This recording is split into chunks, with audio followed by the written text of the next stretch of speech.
That was perfect. Oh my god.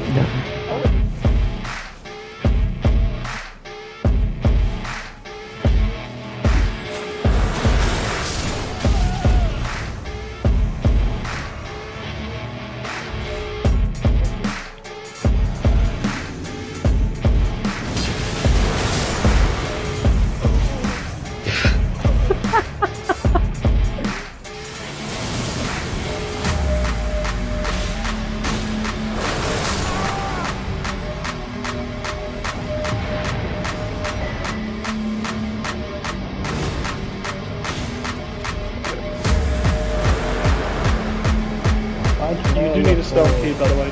Just letting you know you need it.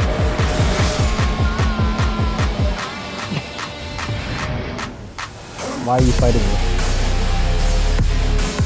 Fight the other. What are you doing? Oh my gosh.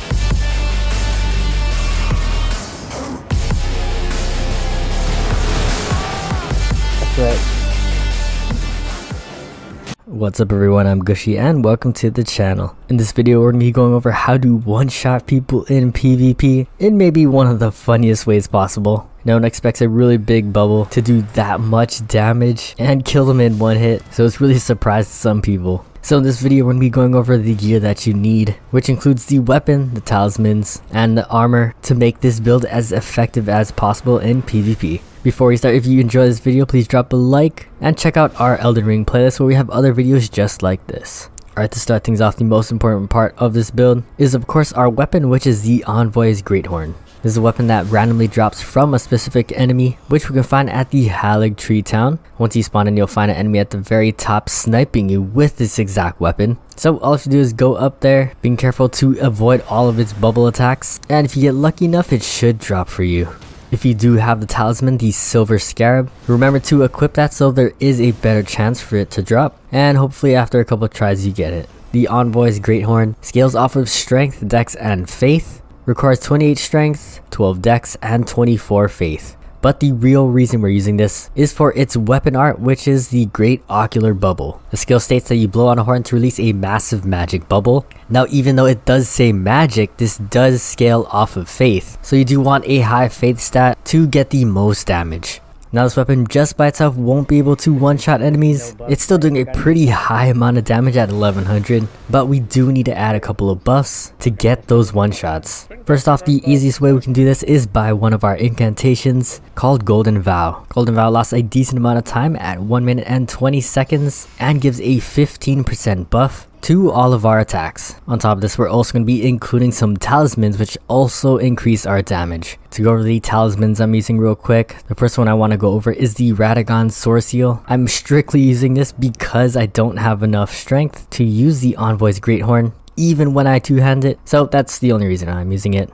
Next, I'm using the 2-finger heirloom, which will increase our faith by 5 points, so we could boost that damage for our weapon art. I already have a pretty decent faith stat, with the total currently being 55, already passing the soft cap, so this is a little bit less of an importance for me. However, the next talisman we'll go over, which is the Shard of Alexander, is way more important. This will greatly boost the attack power of our skills by another 15%. Finally, for the last talisman, I'm using the Great Jar's Arsenal to vastly increase the maximum equip load, because what's really important about this build is getting that really high poise so we can get off our weapon skill without getting staggered out of it. With this talisman, I'm able to equip the Bull Goat armor, which has the highest poise in the game, and even though I have a heavy equip load and I will be fat rolling, we're pretty much going to be one-shotting people anyway, tanking through their damage, so for the most part we don't have to be dodging attacks. If you don't have this armor, just equip the highest poise armor that you have and this should still work. While you are casting Great Oracle Bubble, the attack's poise is already pretty high, but if multiple enemies are attacking you at once, then that's where the armor's poise comes in handy.